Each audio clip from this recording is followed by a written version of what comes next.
Hey, what's up, guys? I'll try to make this nice, short, and sweet. But the first two examples, you guys should definitely, look through and whatever. The last part, you really don't have to look through if you don't want to. I'm also trying to do this in one take, so if I make a bunch of mistakes, I apologize in advance. So here we go. We're going to talk about a separable differential equation example, how to solve it, integrating both sides, using the step-by-step thing that I did in class.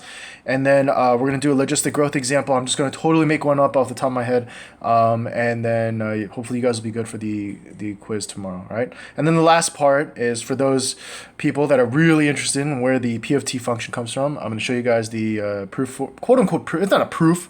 It's just kind of like how we solve the differential equation to get to that funky looking nasty P of t formula. All right, but let's start with example 2 from page 516. This is from the PDF. If you just type in 516, they give you a differential equation dy dx is equal to 6xy squared, and this is a separable differential equation. How do I know? Well, there's no pluses or minus in between the x's and y's here, right? And then the initial condition, they give it to you as y of 0 is equal to -1. This is your x. That's obviously the output y. Duh. All right, so here we go. We got to do the separation part first, right? So that's step 1, separate variables accordingly, right? So I always put my y stuff on the left side and my x stuff on the right side because, well, I feel like that's how we've been groomed to think and such. So I'm going to move anything with a y to the left. So I see a y squared, so I'm going to divide both sides by y squared. I'm sorry, it shouldn't be. I guess it's a times 1 over y squared. And then multiply also both sides by a dx. And cleaning this all up, we get dy over y squared is equal to 6x dx. Now, this is why we need to know our integration rules so well, because step 2, we need to integrate both sides. Is it recording? Oh, okay, yeah. All right, so here we go. We're going to integrate both sides. So I'm going to tack on the integration sign. The dx and dy are already there. The right side becomes 3x squared plus c. The left side becomes negative y to the -1. And yes, once again, a plus c does come out on the left side, but we just shove it all to the right side because the plus c's kind of combine and become like a plus c of its own. All right, what do we do here now? I can solve for y. So step 3, solve for y. I'm going to tell you guys a secret here. You don't have to do this first. Actually, step 3 and step 4 are kind of interchangeable, right? You can actually plug in the initial condition first. It actually might be easier. I don't know. In this case, I'm not sure. But you can actually plug in the initial condition first and then solve for y, or solve for y and then plug in the initial condition. Doesn't matter. All right? But you'll get to the same answer, or at least equivalent answers. But I'm going to follow what I did in class and just solve for y. This is 1 over y is equal to negative 3x squared. It's still going to be plus c because you got to remember, it's constant. It can be positive or negative. All right, so it kind of just absorbs the negative if you think about it. Just kind of weird, right? You move some things around, you get, what is this? Negative 1 over 3x squared plus c is equal to y. And then we did it. We solved for y, right? Step 4, whoops. Step 4, plug in initial condition. In this case, our initial condition was 0, comma, -1. So we get -1 is equal to -1 over 0 plus c. This means c is equal to 1. Did I do that right? I think so, right? Yeah, okay. And then step 5, because we're looking for the y function, so solve. I'm sorry, no, plug in c. Plug in C and solve for... No, wait, no. It's just plug in C. What am I talking about? Sorry, guys. So we're just going to plug in C into what we found in the step prior. So y is equal to -1 over 3x squared plus 1. And that's it. All right. Please make sure you find your particular solution. Please make sure to not stop at this step, okay? I see this happen all the time. They're like, yay, I solved for the plus c, and then they move on to the next question. Don't forget to plug that c back in, right? Answer the question, All right. Okay, cool. Moving on to our next example, logistic growth example. Logistic growth example. I don't know. Let's say like, oh my gosh, what can we talk about here? Rabbits? I don't know. Rabbit population grows logistically. Okay, I'm totally making this up. And the growth rate is 0.02 per. I really don't know how fast rabbits grow. I don't think we're really fast. I think I'm just gonna say month because I really don't know. But anyways, but they grow 0.02 per month. You start with, let's say 50 rabbits. And you have a carrying capacity, let's say you're trying to do a rabbit farm or something like that, of, I don't know, let's do like 500.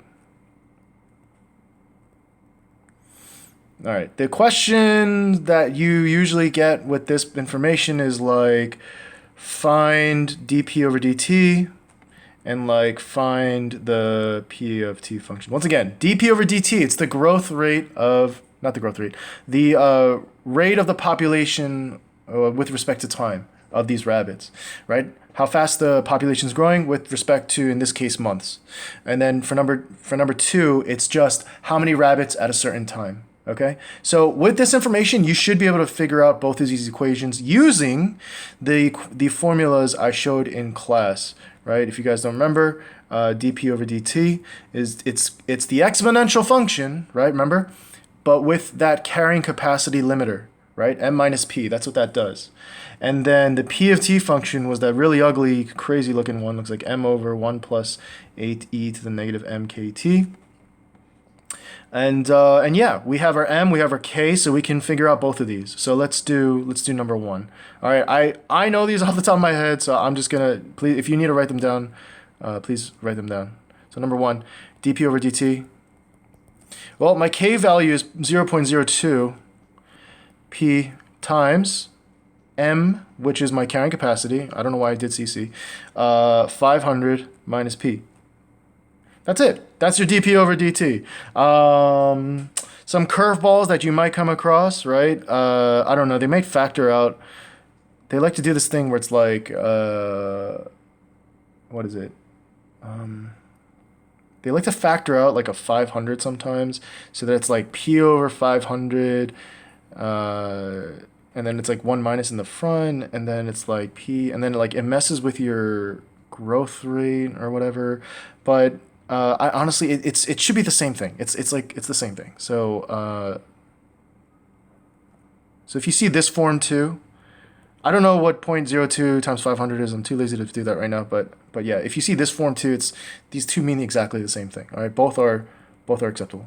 Okay, so that's the first part. The second part, p of t. This one takes a little bit more elbow grease. I'm going to use the formula m over, so it's 500 over 1 plus a, we don't know, we can solve for e to the negative m, which is 500, k, which is 0.02, and then t, which is t. We're going to need our initial amount. What is it again? Oh, we start with 50 rabbits. There it is, right? We're going to need our initial amount. So what this implies is that at time 0, you have 50. So we're going to plug in 0 for time, 50 for population, and solve for a. We get 500 over 1 plus a, e to the, oh gosh, 2 times 5 is 10, but then you got to move this 2 decimal places over. So it's just negative 10. Oh, I'm sorry. That doesn't matter. It's just e to the 0. Whoops. We get, what is this? 1 plus a equals, what's 500 divided by 50? That's 10. Okay. Oh my gosh. Didn't we get 9 for the other one too? Crazy.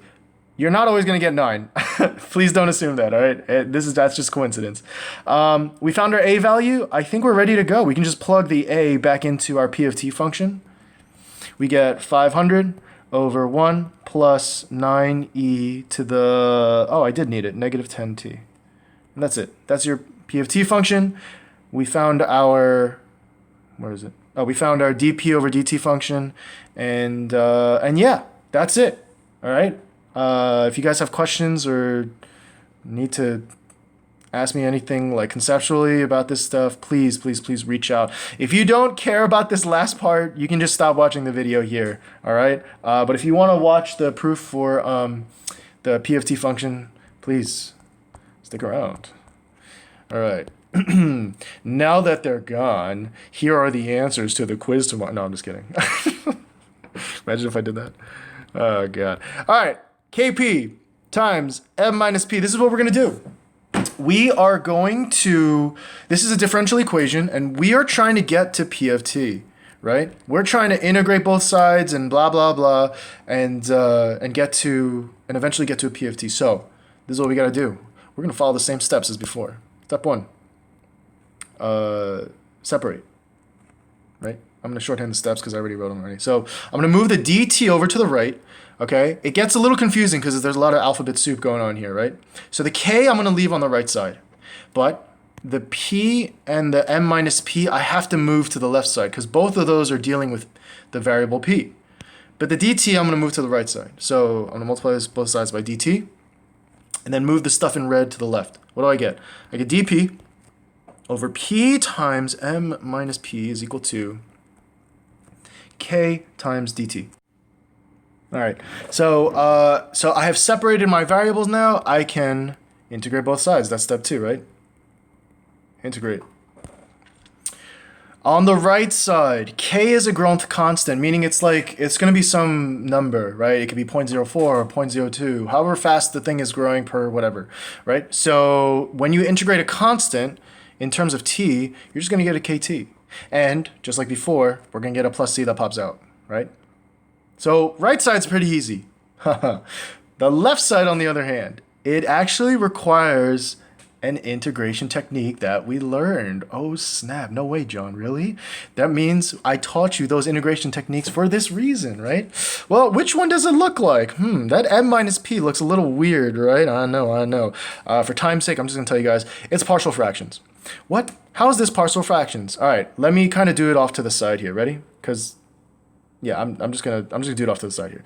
If I'm trying to integrate dp over p times m minus p, well, think about it. M is a constant. So like if you replace that m with like 500 or 100 or whatever the carrying capacity is, you would have a binomial, right? 100 minus p or 500 minus p times another p. So you actually have something that can be broken down into like something. Here, I'm going to get rid of the integrals and the dp's because this is a little confusing. So if I have this, you're going to have something a over p plus b over m minus p. It's a partial fractions problem. You see it? We have 2 factors down here. So let's solve for this thing. You guys should be good at this because, well, I mean, we just went through partial fractions. So what do? I got to multiply both sides by the common denominator. I get 1 equals a times m minus p plus b times p. Right? I know if the p's are kind of screwing you up, just replace them with the x's if it really helps. All right, and then this is where we choose a smart value of x, or in this case p. So for the first case, to get rid of this one, I'm going to let p equal m. And what that's going to do is it's going to get rid of the first piece, leaving me with bm is equal to 1, or b is 1 over m. Once again, I know it's a little confusing because there's like a lot of variables being flown around here, but remember, m is not a variable. M is a constant. It's a carrying capacity, right? The second one, what am I going to let p equal to? It's going to be 0, so that the b goes away, and you're left with am equals 1, or a equals 1 over m. Ooh, so they both equal the same thing. Pretty interesting, right? I know, it's not. So what does this mean? You take these, plug them back in accordingly, and we can rewrite the integrand. So I'm going to go back over here. It's going to look like 1 over m. So the integral of 1 over m, what is it? Dp over p plus the integral of 1 over m dp over m minus p. We didn't integrate yet, surprisingly. But here we go. Both terms have a 1 over m, which means, I don't know if you guys can see it, we can multiply everything by m. And we'll get rid of them. you're left with the integral of dp over p plus the integral of dp over m minus p is equal to mkt plus c, because anything times c is just another c.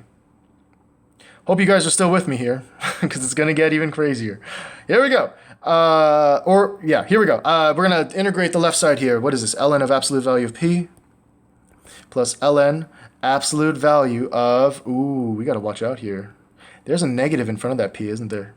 So it's not actually plus ln. It's got to be minus. Ooh, yeah, I know. Really, really easy to miss.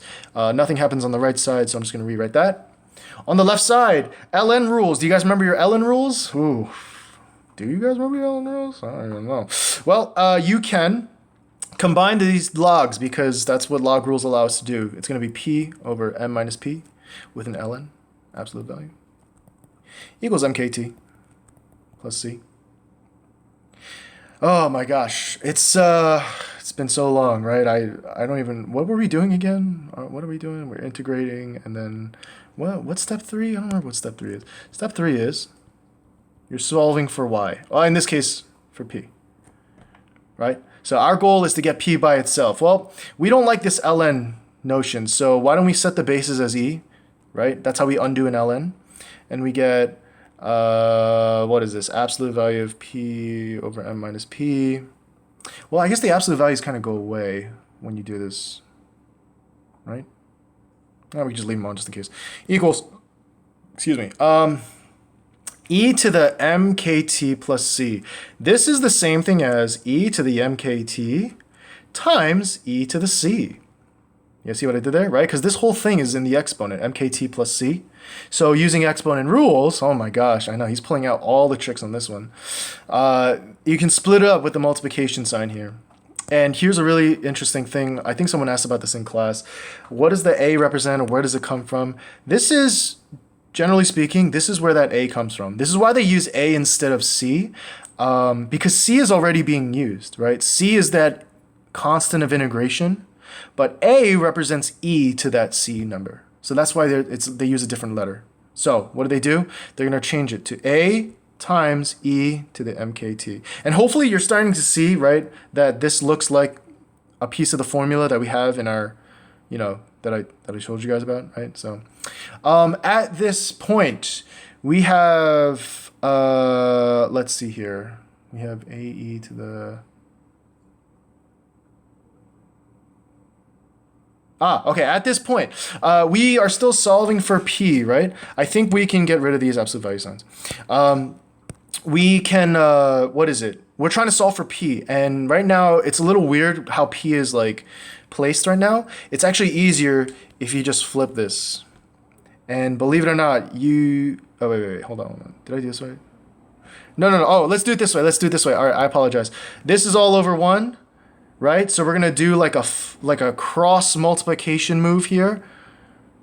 Right? Can we do that? It's going to become m minus p times ae to the mkt, I hope I'm doing this right, is equal to 1 over p. No, it's equal to p. Right? Cross multiplication. Hold on. Let me see if I... Yes, it's equal to p. There we go. Whew. And then... we're going to bring this over to the other side. I promise you guys this all has a meaning. And then divide both sides by p again. So we get m minus p over p is equal to 1 over ae to the mkt.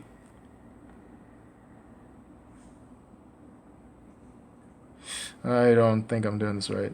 Am I doing this right? Divide through by p. Okay, here we go. Let's see. I get m over p minus 1 because I'm just dividing the left side by p. And then I get equals 1 over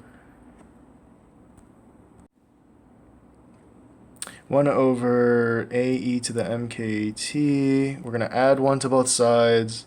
And then we got to flip it over again. Am I doing this the hard way? I feel like I'm doing this the hard way. Hold on. We're almost there. M over p is equal to 1 over ae to the mkt. If I want to combine this, both of these are going to need ae to the mkt's. There's definitely an easier way to do this. I'm not thinking straight, am I? right? So you get 1 plus AE to the MKT over AE to the MKT is equal to M over P. We're still solving for P. We're almost there. We're going to divide everything. And then, or I'm sorry, we're going to flip everything. And then we get AE to the MKT over 1 plus AE to the MKT. We're almost there. I know it. What are we missing here? We're going to multiply both sides by M. Oh, I got it. Okay, we gotta divide the top and bottom by AE to the MKT. You're allowed to do that. Divide this whole thing by AE to the MKT. And what are you left with here? You get 1 on top over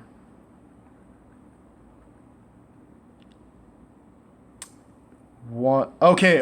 So this part's a little weird. All right, so it's gonna become 1 over AE to the MKT plus 1. Right. So this piece right here, if you just think about it, right? 1 over A, you can split it up into 1 over A times 1 over E to the MKT. That's the same thing as E to the negative MKT. If you guys remember your negative exponent rules, right? It's the same thing as like flipping something. 1 over A, you can actually rewrite it as just A because it's still like a constant, right? And that plus 1 is plus 1, and we multiply both sides by M, and oh my gosh, that's it right there. Woo! I know, got super hairy at the end. Did you get lost? I did too. But that's generally it. If you wanted to do it the long way, you can. There's like this partial fraction things that you got to remember to do, and then just like a poop ton of algebra that you have to not get screwed up by to get to the final answer. But yes, that's pretty much it. Hopefully that was okay. Man, I feel like there was a much better way to do this last piece. It's because I did this in one take. Oh well. All right, well, if you guys have questions, let me know, but I think we've learned that it's probably better off if you just memorize these formulas, all right? Good luck with the studying, guys. Let me know if you have any questions. See ya.